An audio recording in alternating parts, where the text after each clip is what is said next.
Well, we're very happy to say it's doing very well, Star Trek. Star Trek is having a great, very exciting run, except for the possibility that we might go off the air. Yeah. Did you know that? No. You hadn't heard about it? We tell our audience here in southern New England, I'm sure they won't permit this. Evidently, a lot of people have heard about it because the network, NBC, is being bombarded with letters. I understand they're getting 6,000 to 10,000 letters a week complaining about the possible cancellation of Star Trek. Right now, the networks are making up their programs for next fall. Mm-hmm.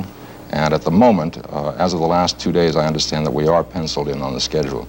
But it's still a very questionable show because evidently in the cosmopolitan areas such as this, in the West Coast and Chicago and what have you, the show does phenomenally well. But in the Midwest, it hasn't done that well. And Mr. Nielsen tells us that we're not doing well enough. So if we're to believe him, or if NBC believes him, there's a possibility that we might finish a very short, exciting run. Well, I certainly hope so. You hope not, I hope that you'll be on for a long time. Thank you. I'm sorry. Thank you. Who created Mr. Spock and the Spock haircut and the pointed ears? I think it's a kind of an interesting story. A fellow named Gene Roddenberry, who was a producer of a series called The Lieutenant on NBC about 3 or 4 years ago, got the idea. I had worked for him on The Lieutenant once, and he said to my agent, I have a science fiction show in mind that I'm going to put pointed ears on that guy. So we laughed and forgot about it. And sure enough, about 6 months later, he said, we're ready to shoot the pilot. So we started working on the makeup. Now, what he had in mind was somebody who would look like he was from another planet, be unemotional and cool and calculating.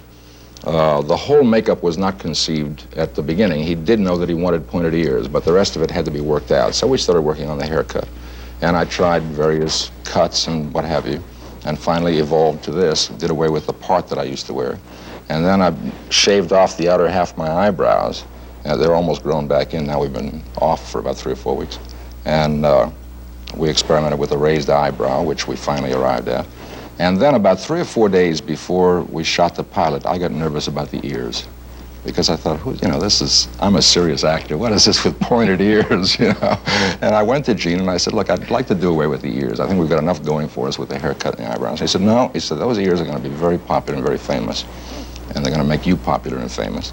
And he said, I promise you that if you'll do 13 shows with those ears, that at the end of the 13 shows, if you're not happy with it, we'll write a script where you get an ear job.